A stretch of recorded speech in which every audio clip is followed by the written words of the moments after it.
Oh man, what's happening? Happy Wednesday.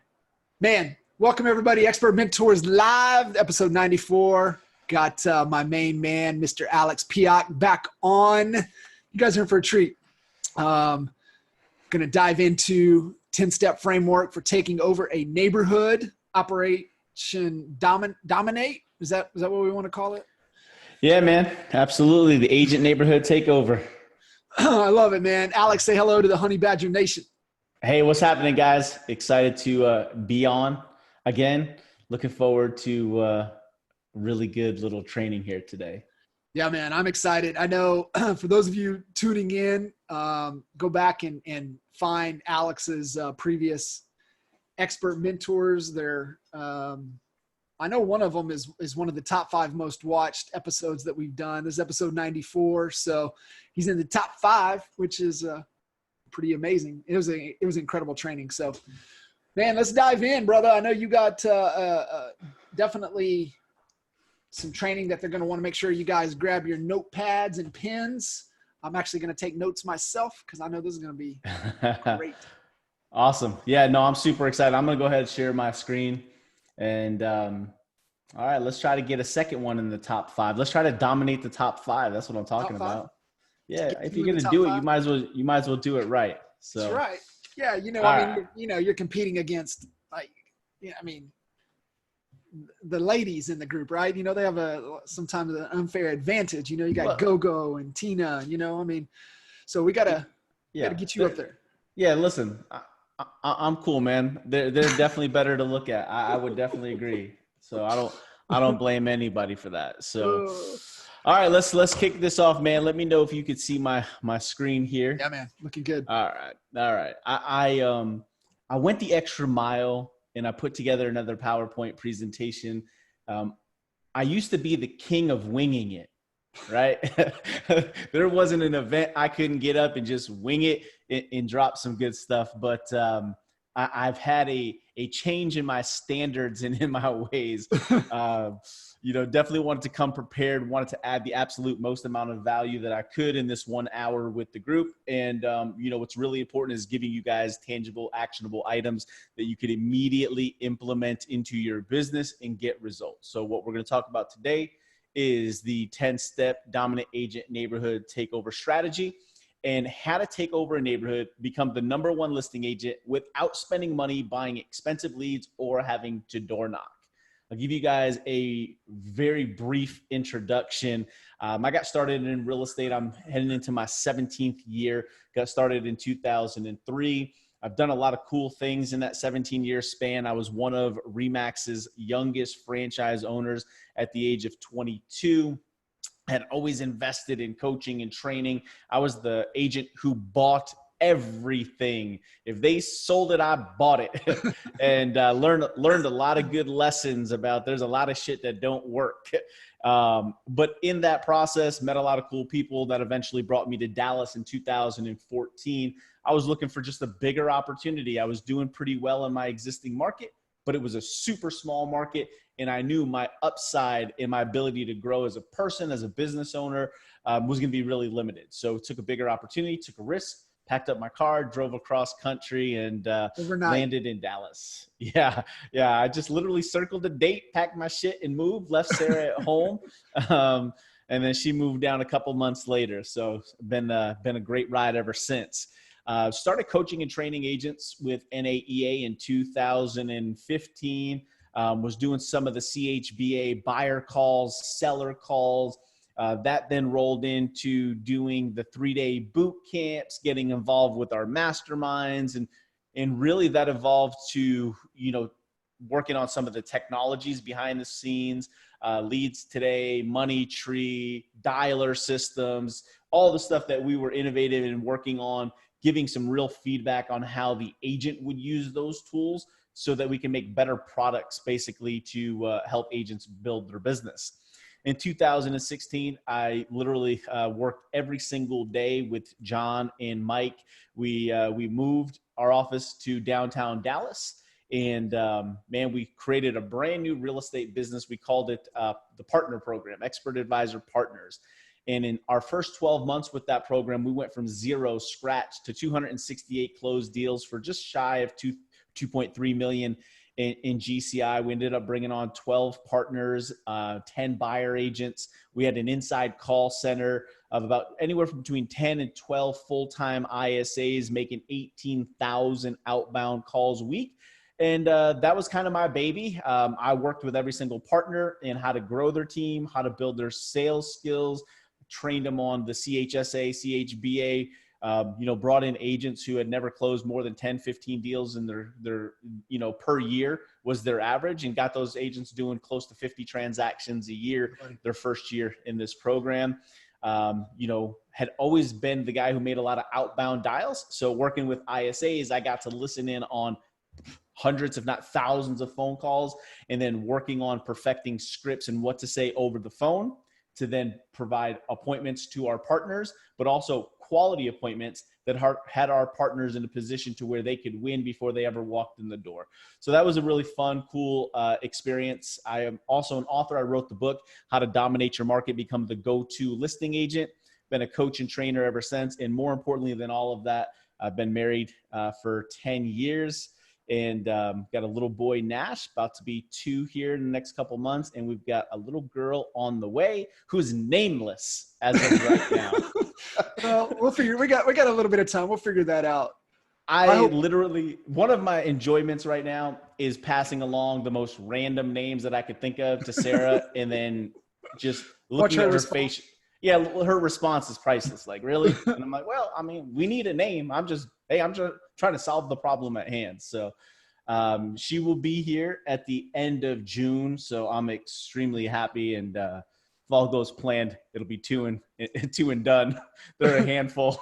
They are hard to wrangle, man. But I enjoy every single day. I'm hoping Nash makes an appearance on this. There's a good chance. We got the babysitter here. He's on spring break. Usually he has school on today, but spring break. So there's a good chance he's going to outrun her and come banging through these doors. And we'll just keep it rolling like nothing happened. Yeah, buddy. Cool. So guys, what we're going to talk about today is the 10-step framework for taking over your neighborhood, become the top listing agent without spending a lot of money.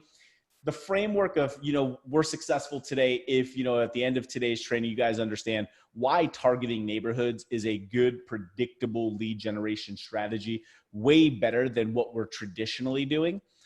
You know how to pick the right areas, neighborhoods to farm. You know how to identify who a real quality lead is. And then you know how to market to the neighborhood in a way that makes you the go-to neighborhood expert. This is the omnipresence marketing strategy that I'm going to share with you guys. Free bonus if you stick to the end. I'm going to give you the 10-step framework download. It's actually had it.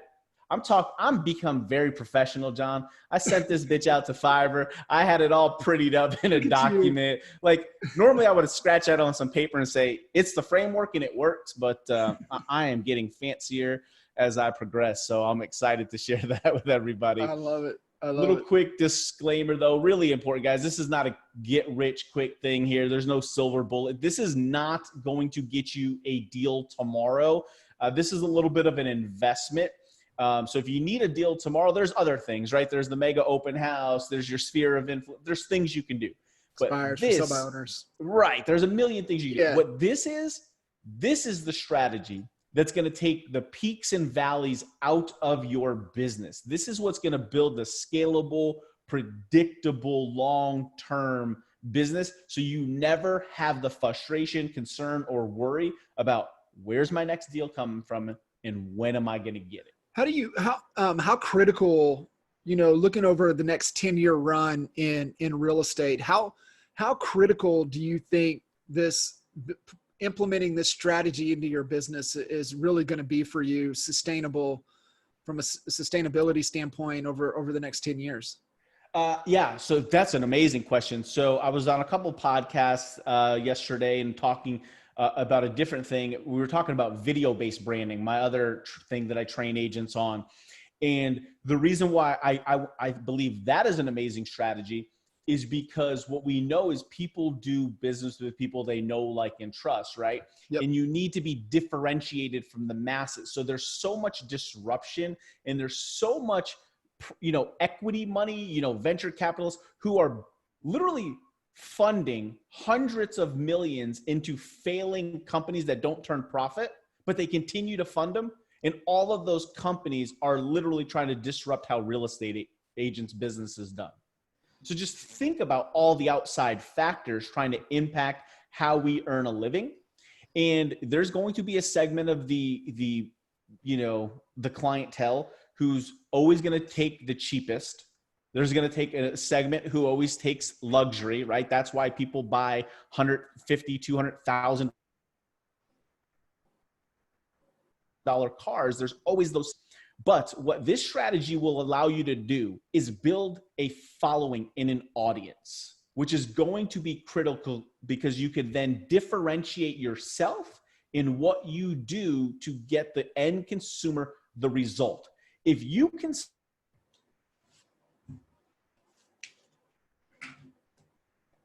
solve the consumer's what everybody else does. So example, in real estate, if you can sell somebody's house for 3% more on average than the MLS, right? That's huge, because if the average home is worth 300 grand, working with you puts 9 grand on average in the seller's pocket.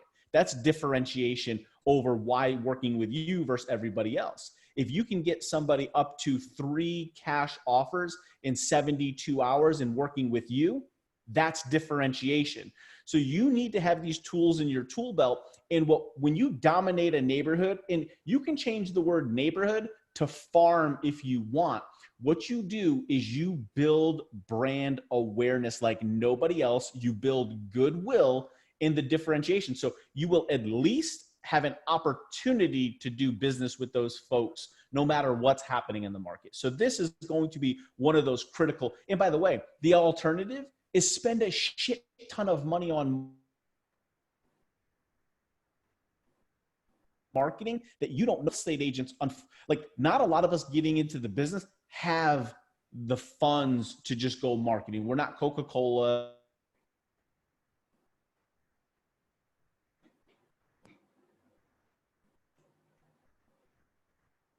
We're not Walmart on a dollar versus just throwing a ton of money at marketing. Yeah.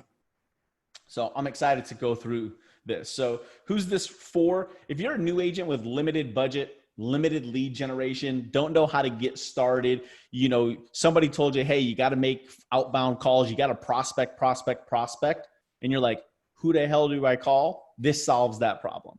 If you're an experienced agent who's looking to really, take foothold in your market and you want to target specific neighborhoods to build your brand, this is for you. If you need an additional pillar of growth in your business, this is for you. If you want to take out the ups and downs, the peaks and valleys in your business, you want more predictability, this is for you. If you have an inside sales agent, this is a strategy you absolutely should be part of who they call on a weekly basis.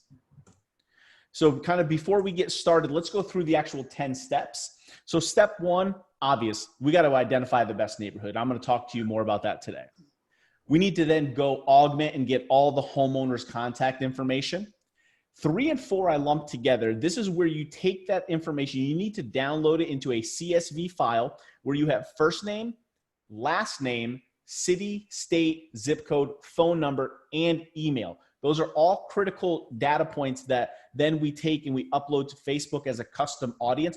Those are all what we call matchable fields in Facebook. So basically what that means is if you have better quality data and you have a first name, a last name, and you have a phone number, and you have a city, Facebook's going to take those 4 points and say, okay, we found that user in our platform. And that builds your audience. So let's say you got a list of 3,000 people and you get a 80% match because you have all 4 areas. You now have 2,400 homeowners in a custom audience that now we could run really specific target marketing to. So this is a game changer because now when you do go to paid advertising, you don't have to spend a lot of money because you're speaking to the right audience. So that's 3 and 4. Number 5 is you need to do the neighborhood 1 question survey call to identify future sellers. 6, you need to create at least a 12-month nurture campaign in your CRM. That should include emails, text, calls, and direct mail reminders. Okay, this should be automated, so it's happening with every single potential seller lead that you identify.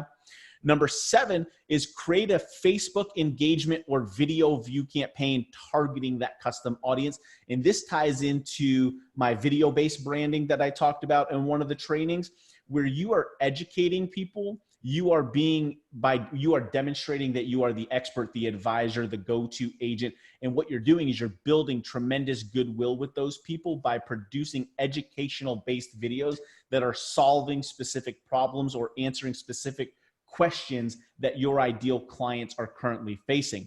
The beauty of that is you can then retarget anybody who watches any of those campaigns based on how much time they've watched of those videos. So you could retarget at 25%, 50%, 75%, 90%. So you can build additional custom audiences. And what it's doing through this process, if it's really identifying timing and motivation. I always say, if somebody wants to sit on in Facebook and listen to me ramble about how to get your home prepared to sell this spring in a 6-minute video, the local accountant who's not selling his house ain't watching that video. But somebody who's thinking about selling their house this spring is going to watch it. So your content becomes your filter, which dramatically improves the quality of the leads who you can then run ads to. What's really unique about this strategy is it's not throw a shit ton of money at marketing. It's actually being more frugal with your marketing and really going from a cold audience, people who don't know you, to a warm audience. They now know you and they're starting to consume, to, okay, let's go to our hot audience, people who are consuming at 75 and 95%, really showing intent based on their actions. And then what we do is we go to step 8 and we create conversion style ads where we run specific ads that drive people to a specific call to action. These are where they become leads. So having this 2-layer targeting on Facebook is critical because it's sifting, it's sorting, it's qualifying. And then for a few dollars, $5 a day, you can run a conversion ad only to your best performing audiences and people who engage in your content. A couple other things I like to do in the engagement and video views: just listed digital postcards, just sold digital postcards, client testimonials. Those are the engagements you want that community to speak to. Now, if you think of this as a farm, I don't care if I sold the home in Fort Worth. That just sold postcard, I'm turning into a digital Facebook just sold, and I'm running that to my farm. Doesn't matter that it's a different area.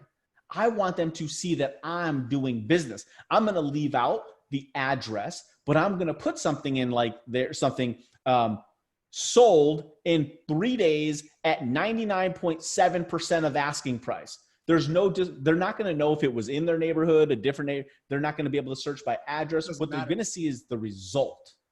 Right. So think about farming. We're taking those best practices and we're rolling it in here. So it's about producing content and constantly dripping on these people so that you are the top of mind agent. If we were to go door knock your farm, your identified neighborhood and say, hey, can you name the top 3 agents? If you're not one of them, you're not doing enough marketing into that area. And that's where engagement, video views, testimonials, just listed, just sold on the digital side can help create that impression. Number 9 is, okay, now we need to create customized direct mail postcards or door hangers to that neighborhood. Again, we're talking omnipresent, by land, by air, by sea, the force multiplier effect, right? So I would take the same just listed digital card and make it an actual card. Same thing, but I would customize it. And I would say, I'll use my neighborhood, Miramonte. So if I wanted somebody to find out how much their Miramonte home was worth, I would use the word Miramonte in the headline. My domain name would say something like Miramonte Home Values or Miramonte 2020 Home Values, something customized. People will react and engage when it's customized. If you're too broad, people will overlook it, right? Yeah. People will be they will be drawn to it when it matters to them. People there's a good study out there, right? Like using somebody's name right? It's like your reticular activator goes off. You're like, oh, that's me, right? Like you could hear it through a crowd of people.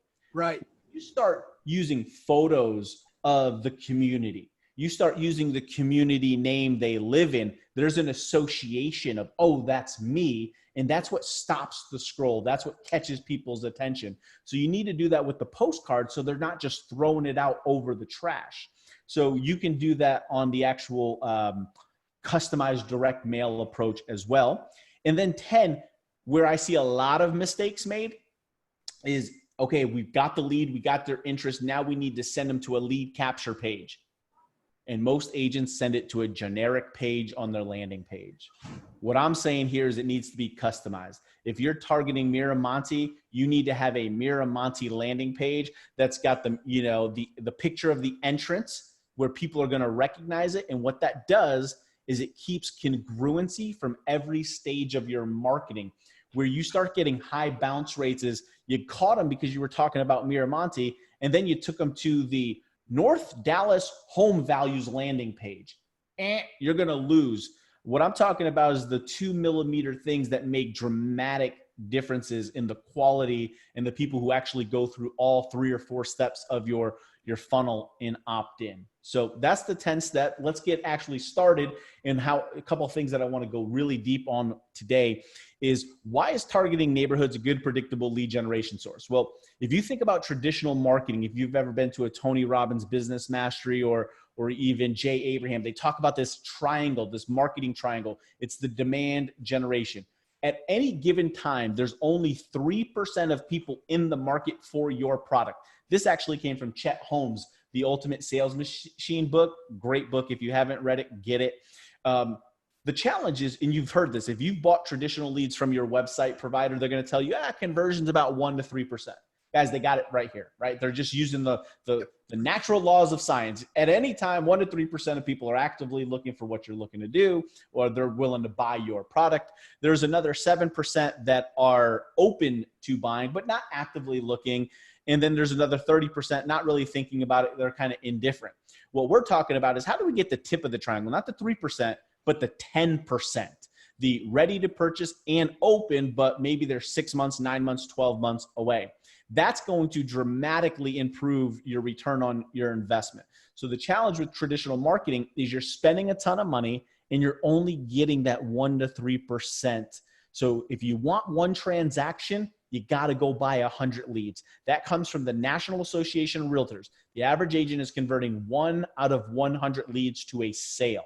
So think about what it costs you to go buy 100 leads from your website provider. That is a bottleneck for most agents. They don't have the ability to fund the ad spend to really get to the result. So if the numbers are 1 in 100 and you're only generating 50 leads a month, on average, you're only going to get 1 sale every other month based on those numbers. And those numbers are what people have been monitoring for years now. So it's a bottleneck. So traditional marketing, by the way, it's expensive and the effectiveness does vary market by market. So here's a little backstory. In Dallas, we could go into Rockwell and Rowlett for Tatum and we could spend $1,200 and we could generate hundreds of seller leads. We could run the exact same ad, the exact same landing page, everything 100% the same, and just move the geo-targeting to Southlake for Jen. And Facebook could not even spend our budget. They were like, nope, we can't even spend your money. There ain't enough impressions. There's not enough people. There's not it was insane. So we immediately had a problem, right? Because what we were doing is we were making a value proposition of, hey, if you become a partner and write us a check to become a partner, we'll get you 4 closings a month on average. And they'd be on the seller side. Yep. So we're like, oh shit, what do we do? Like it's working in these markets, but it doesn't work the same in some of these other markets. So we needed a better, more predictable and cost-effective way to generate leads, no matter where they were located. So we started looking at predictive data. And this goes all the way back to, what was it called? Listings Today or Leads Today? Leads Today. Yeah, remember Scott did that he looked at predictive data and he charted it for a year. And based on people's behavior, there was like this ridiculous percentage of people that actually ended up selling their home. So we knew we were do you remember what it was like? If they missed 2 credit card payments, like 12% of them sold. Yeah, it's even the same thing, you know, what Target did early on, right? You know, they would target your ads that they would mail to you at home based upon whatever behaviors, right? Whatever you were clicking on, or whatever you had bought that ran through your credit card or something like that. So it you know, whatever those behaviors were was what would be an indicator that you were going to be making a move, right? Maybe, you know, your last kid, you know, is graduating, right? That's an indicator that you could be downsizing. So there were a handful of those predictive analytics and the data that's out there that would trigger somebody that's about to make a move. Absolutely. And it worked. And it started, you know, we started thinking back to that test and we're like, what if we could have identified people who were more likely to sell? And we said, okay, what would be our data? And we went to neighborhood turnover data. What if we could target the top neighborhoods in our market that had a turnover rate of 7% or higher? Now, if we could apply our marketing budget to this lead source, we could instantly be 2 to 5 times better, more efficient, more effective in our ad spend. We could get 2 to 5 times better results because we were targeting predictable data that we knew had a turnover rate. So we weren't targeting 1% lead turnover. We were going to neighborhoods. We could say that neighborhood turns over at 12%, which means there's that many more sales. What do we need to do to be the dominant agent there? And how do we get those people early before they start interviewing real estate agents? And that's really how this whole entire process kind of came to be. So that's kind of number one. How do you identify, or you know, why is this a great lead source? Because it's predictable. You can look at what your numbers are in advance of making your investment in the marketing. So let's go into number 2 now, is how do you pick the right neighborhood to farm? There's 4 key numbers you need to look at. And these are critical numbers when identifying what are the right neighborhoods that you want to pick. Number 1, turnover rate, minimum 7% or higher. Number 2 is how many homes are in that neighborhood? Because if you go to a 10% neighborhood, but there's only 10 homes, that means there's 1 sale. So what we needed to do is we needed to go find big tracts where that 10% represented 30, 40, 50, 70 sales. Those then became, okay, that's higher up on our list, because you have to think about your labor dollar. If I've got to go produce content to market to that neighborhood, I don't want to farm 12 neighborhoods, because that's 12 different postcards, 12 different door hangers, 12 different landing pages. So that's how we started ranking these. The third was average sales price. Really big, because if all things being equal, same dollar amount being spent on marketing, same amount of effort, energy, and labor costs to market, if you had 2 neighborhoods turning over at 10%, and one had an average sales price of $250,000, and the other had an average sales price of $350,000, well, wouldn't it make more sense to target the higher average sales price? Because getting a sale there on, let's just use I'm just making a number here. If you got 3% commission per sale, well, that's $100,000. That means you made $3,000 more dollars in revenue for the same exact expense, labor, targeting, mail cost, everything. So this, you got to be strategic in understanding. By the way, this is a great strategy if you want to increase your average sales price. Target areas with higher average sales price. This is where you become wildly more profitable without having to work any harder. Same effort, same energy. And by the way, I'm always interested in things that are going to pay me more without having to put in more effort, right? This just makes a lot of sense. And this was a big one because I was working with one of my partners and we were setting this strategy up for him, and he identified a neighborhood and he's like, I want that neighborhood. Average sales price is $275. Well, his average sales price last year was $375. So I said, okay, man, well, hey, listen, if you make that decision, you have to understand, you know, that's $3,000 less per transaction, when we reverse engineered your goals, we said you needed to do 40 transactions this year. You now might have to get up into the 50 transaction range just to make the same money because you targeted a below average priced neighborhood. He's like, I never thought of that. So that's why targeting average sales price is really critical. Number 4, average days on market. Because this ties to number 3. You can go to the $1 million market, but if the $1 million market, the average home takes 18 months to sell, I'm not targeting that neighborhood. So what I'm looking for is what neighborhood is going to get me 50,000 to 100,000 over average and turns over almost identical to, the entry or what we would call the median price neighborhoods. So here in Frisco, if the median is like 32 days, but I can go to the next level up, that $600,000 neighborhood, and it turns over in 38 days or 40 days, smart decision, right? Because my cash conversion, what I call the cash turnover rate, yep, I'm getting my cash just as quickly, but I'm getting a lot more in return. Okay. So hopefully that makes sense. That's like lesson number 2 is, what are the 4 indicators you need to know to make sure you are identifying and putting time, energy, and effort into the right market.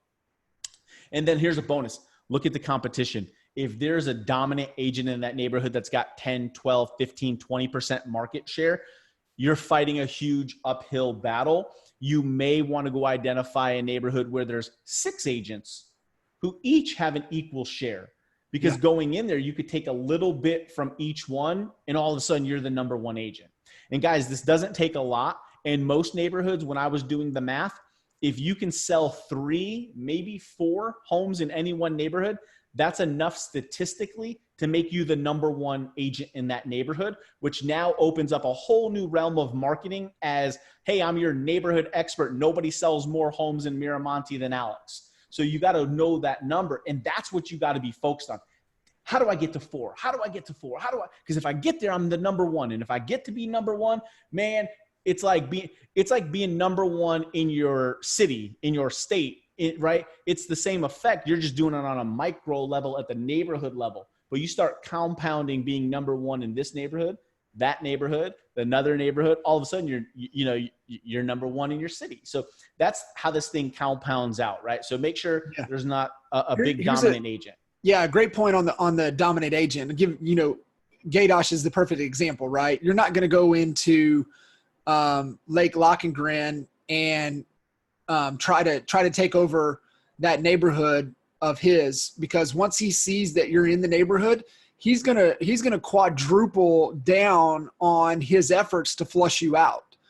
And so that's why you don't want to go pick a fight with somebody like that that dominates a neighborhood, because he's done it. I've seen him do it. He'll send a postcard a day to the entire neighborhood for 60 days straight, because you can't compete with that, and he'll flush you right out. And so just be really smart when you guys are picking these neighborhoods.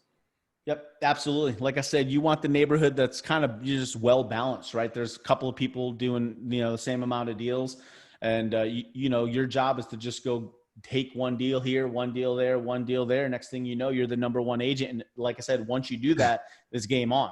Yeah, so buddy. Hopefully you guys, you're seeing this. You're like, your head is nodding. You're like, I like this. So hopefully you guys are getting it. You're seeing the value in this as well. So, all right, that kind of wraps up that. Let's get on to the 3rd section, is how to identify and really qualify to nurture lead. Because this is critical. This is where you start to get to the monetization of this entire strategy.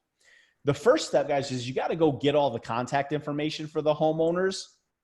And once you do that, you need to call in and do a simple 1-question survey. And it goes just like this. Phone rings. John picks up. I say, hey, John, this is Alex. I'm just doing a City of Frisco homeownership survey for the community of Miramonte. I have one simple question for you. Are you planning on making a move in the next 12 months? That's it. It's that simple. So you let them know it's a quick survey, 1 question, because if you say you got a survey, people are going to bounce. But you say, hey, I have 1 simple quick survey question for you. And then you just keep rattling on. What you're going to get a lot of people to say no, no, no, no, no, no, no, no, no, no. And then all of a sudden you're going to say, Yeah, we've been thinking about it. Nurture. And then you guys can go through trainings. There's trainings on here of what a nurture is. I'm going to go in a little bit more detail, but then there's questions, right? Timing, motivation, all the things that really solidify, okay, is this really a potential seller? So you go through that, but the whole purpose is to make these survey calls. And what you should be doing is using a 2 or 3 line dialer minimum, because you should have a couple thousand phone numbers. If if your farm is big enough and you go get 2 to 3 phone numbers per record, that, if you got 1,000 people, that's now 3,000 calls you're going to make. So what I do is I call through once, and then I call through a second time. And all I do is I eliminate anybody who picked up the phone that I already spoke to. And then I do it a third time. So you make 3 attempts to each neighborhood. By the time you do that, it's going to take you a couple weeks. Then you let it rest and you come back Q2, you do it again, you let it rest, you come back Q3, you let it rest, you come back Q4. So you're making 12 calls, right? Because you're doing 3, 6, 9, 12 over the 4 quarters. Now you can do more than that. That was what the minimum standards were for my ISAs when we were doing this strategy. Okay. So that gives you the ability to go deeper into the neighborhood, make connections, get people on the phone, and you just have one goal. And that goal is to identify as many nurtures as you possibly can with that one question. Now, when somebody says yes, we qualify them. And there's 5 criteria of what a nurture lead is. They have to match all 5, or we didn't consider them a nurture. Number 1, they're selling in the next 12 months. Somebody who's selling in 2 years, I'm not going to put as much energy and effort into. So 12 months was my qualifier. Number 2, they got to have a real motivation or reason for selling, not just because, hey, I could make buckets of money. They got a kid graduating school. They're downsizing. There's medical. There's a relocation for a job. They want to get closer to family. They want to go from a 2-story to a 1-story because they're getting older. There's got to be something tied to the motivation, a reason to doing this. And by the way, question-based selling, hey, why is that important to you? Tell me a little bit more about that. If you go 3 layers deep, you'll get to their true why they want to sell. Never take them on their surface, because that's usually just the generic brush off. It's like saying I got into real estate because I wanted more flexibility. Yeah, no shit, everybody did. But what did flexibility mean for you? How would that impact? Well, I could spend more time with my kids. Oh, what does that mean to you? Oh, when I grew up, I didn't have family, blah, blah. Now we know, okay, kids, because there was a backstory, right? That's question-based selling. That's going 3 levels deep. Number 3, they're not working or tied with another agent. So number 4, they got to be willing to open in meeting with us when they are ready to sell. And 5, they tell us when they want us to call them back. Big here, guys. This is not you just randomly saying, okay, well, hey, they're thinking about selling in a year. I'm going to call them in June. I'm going to call them in July. No. When would be a good time for me to follow up with you? Well, we probably call us in April. Okay. So they're going to tell you when they want the follow-up. Now, I'll give you a little side note. If it's 12 months out, call every other month. If it's 6 months or less, call every single month. And I'm going to share with you a $3 million lesson. This one hurt. One night, our former CFO is sitting at my house, and we're talking about, our partner program and how are things going with the neighborhood data. And we took the time and we said, okay, let's pull up, I forget what it was. It was 2,600 nurtures or something like that we had identified in the first 6 months of the year. We took that 2,600 list and we started running those addresses through the MLS. 428 of those people had come on the market and had their homes sold or under deposit. These were the same people that were telling us we're selling in 9 months, 10 months, 11 months, 12 months. They're already on the market and sold. We did a little bit of math and said, ooh, that was a $3.2 million mistake. Lessons learned. You have to follow up more frequently. And those phone calls are so simple. It's just like, hey, John, it's Alex with EXP. I just want to give you a call. I know when we spoke last, you said you're going to be moving in November. Just want to see, do you need anything from me? No? Good. Is that time frame still good for you? Awesome. We'll talk to you later. Like, that's it. There's no sell. There's no – what I want to be early. So in the case that John says, hey, you know what? I was just talking with my wife last night, and I think we're going to do something as soon as school lets out. That's the conversation I want. I never want to have the conversation of, yeah, we just listed our house last week. So if they're 12 months out, every other month make a phone call. If they're less than 6 months, every month you need to be doing that touch base phone call, or else you're going to do the math one day and it's going to hurt as bad as it did for us when we did it. All right. That kind of sums up stage 3. Stage 4 now, let's talk about how do you become the go-to neighborhood expert. This is the omnipresent marketing, the force multiplier effect. So there's 5 marketing strategies I'm going to share with you guys. Number 1 is the handwritten thank you note.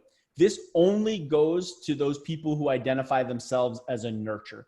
You send out the handwritten thank you note, put something that was relevant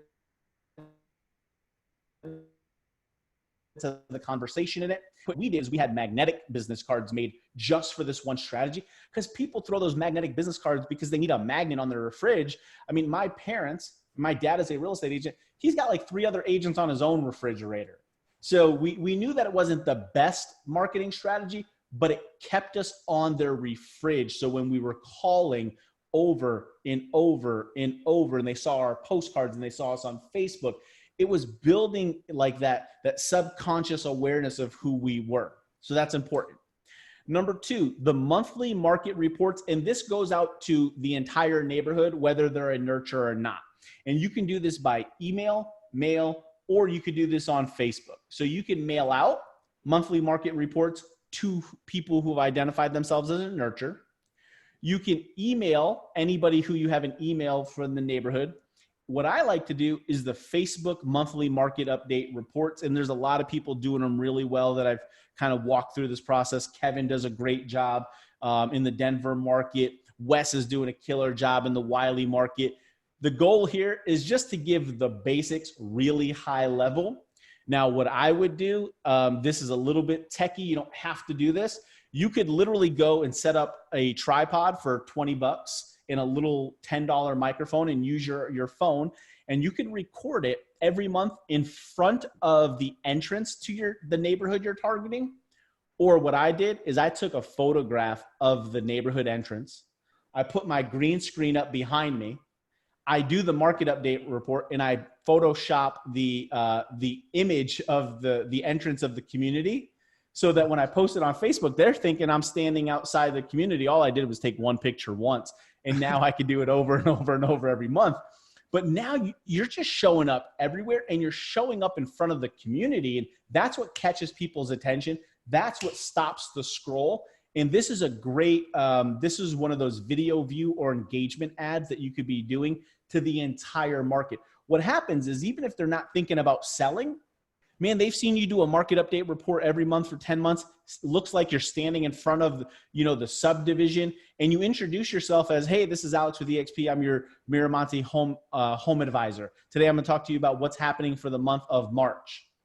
And they hear that and they see it. Even if they're not thinking about buying or selling, but somebody else is, they're going to be like, there's this guy, he's in here. He seems like he does, all the business in the market. So that's what you eventually want to create. So monthly market update reports go out to everybody, and you can do them in those 3 ways. Number 3, event-based prospecting. Remember, we have all the contact information and we did the survey. Anytime a home is listed or sold, does not have to be your listing. You could call the neighborhood. Say, hey, it's Alex with EXP. I was just giving you a quick courtesy call. I want to let you know one of your neighbors over at 123 Main Street just put their home on the market. It's going active today. It's going on the market for $309,000. By chance, do you know anybody who's interested in moving into the neighborhood? Like, event-based. There's a reason to call. Then you can call a just sold. Say, hey, it's Alex with EXP Realty. I was just calling to let you know John and Mary just sold their house at 123 Main Street. It actually sold for $309,000. They got full asking price on that. Here's the thing. There were other buyers that missed out on that property, but really loved your neighborhood. By chance, do you know any of your neighbors who are thinking about making a move in the next 12 months? No? Hey, I appreciate you thinking about that. By chance, have you ever thought about making a move? Like, that's the easy, it's 30 seconds, guys. But now it's giving you more at-bats calling in the neighborhood. So again, now you start to see, okay, this dude's sending a handwritten thank you notes to all of his nurtures. He's doing monthly market reports. He's calling, doing the 1-question survey. He's doing event-based prospecting. And now I'm going to send out direct mail. With direct mail could be a just listed, a just sold. You could do the home value offer. this has to be consistent. This is every single month you are mailing to your farm. And again, it could be branded, it could be less branded, doesn't matter. But the thing is, I'm showing up everywhere possible to show up. I'm showing up in their mailbox. I'm showing up on their cell phone. I'm showing up on their house phone. Like everywhere they could be, I am there. Okay. Now, just listed, just sold. Those are your just listed, just solds. Again, remember I said you can pull those from different neighborhoods. Doesn't have to be in the neighborhood. You're just letting them know you get results. So you're using data. Data is important. I sold this home in this many days for X percentage of value, sold at 100% of asking price, multiple offers, whatever, those little thought bubbles, like anything you could put on the postcard that said, receive multiple offers, sold at 103% of asking price. Want to know what your home is worth? And I would want to know what your Miramonte home is worth. Visit Miramonte Home Values, right? That's the congruency in the direct mail. But think about what are all the different offers, right? We're all here with EXP. Send out 1 month a home value offer. The next month, send out, thinking about selling your Miramonte home, get 3 offers in less than 72 hours, MiramonteGuaranteedOffer.com. Something like that. Use the express offer angle. There's no shortage of creativity, but the point is you got to show up every single month. And then number 5, utilize those Facebook custom audiences. In everything I just said you do in direct mail, you do on Facebook. You make the digital just sold, the digital just listed. You run the generic home value offer, the express offer. You hit them with testimonial retargeting. All of it can be used in these 5 marketing. This is where you become on every time they turn around or turn something on, they're seeing you.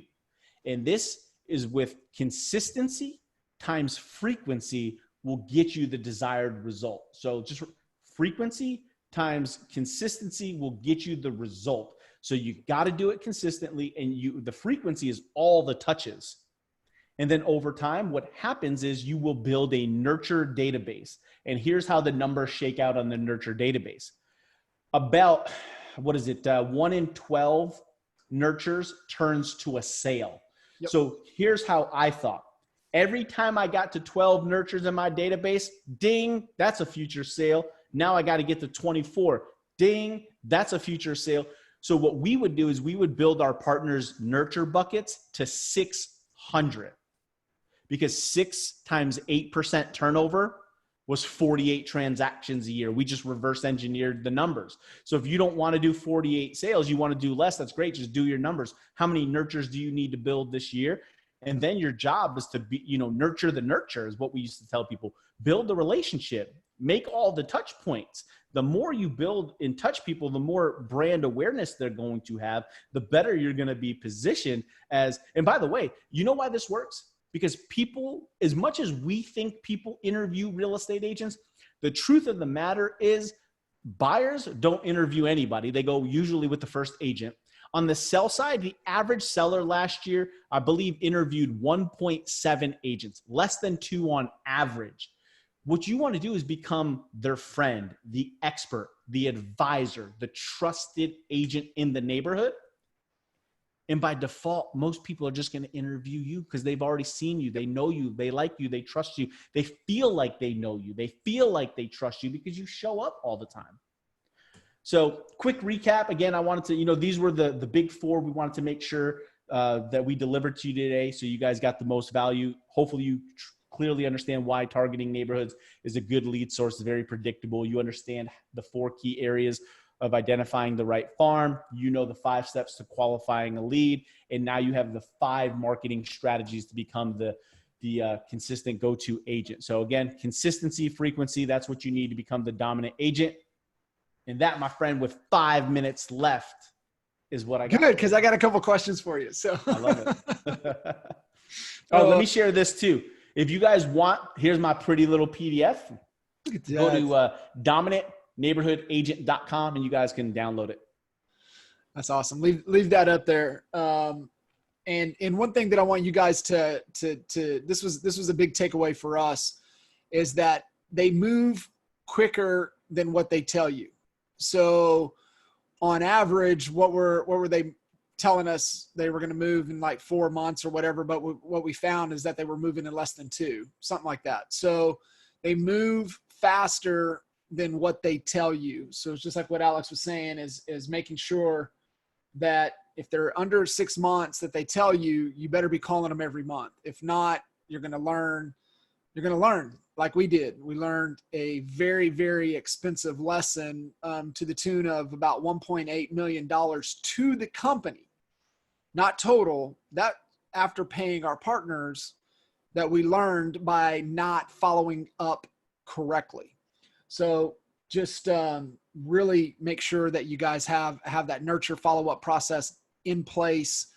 Worst case, you're calling them, but make sure you're doing all the other marketing, staying top of mind, building that authority. So my question, one, talked about getting the contact info. What have you found to be kind of the go-to resource to be able to get that data? Yeah. So the cool thing, guys, because that's usually the hiccup for most people. Like, I don't know how to get it.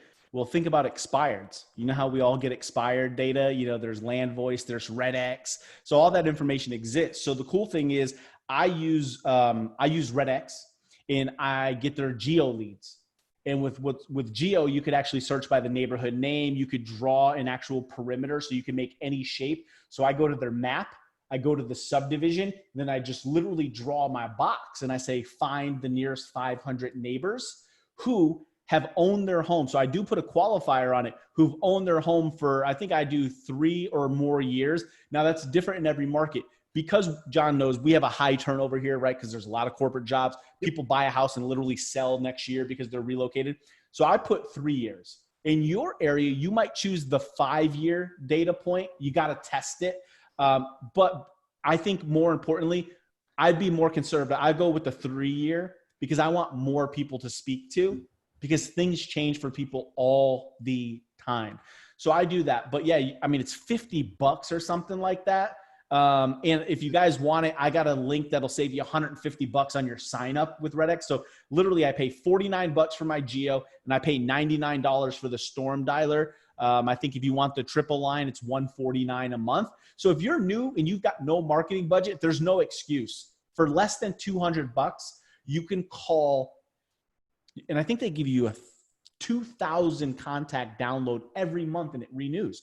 You'll never have a shortage of people to call. So if you've got no budget just starting off, this is this will build, it'll take a little bit to get to the nurture, but you know what? Every once in a while you hit a home run with somebody says, yeah, we're thinking about doing something, when school lets out. Well, shoot, school lets out in 2 months, right? So you'll hit those home runs.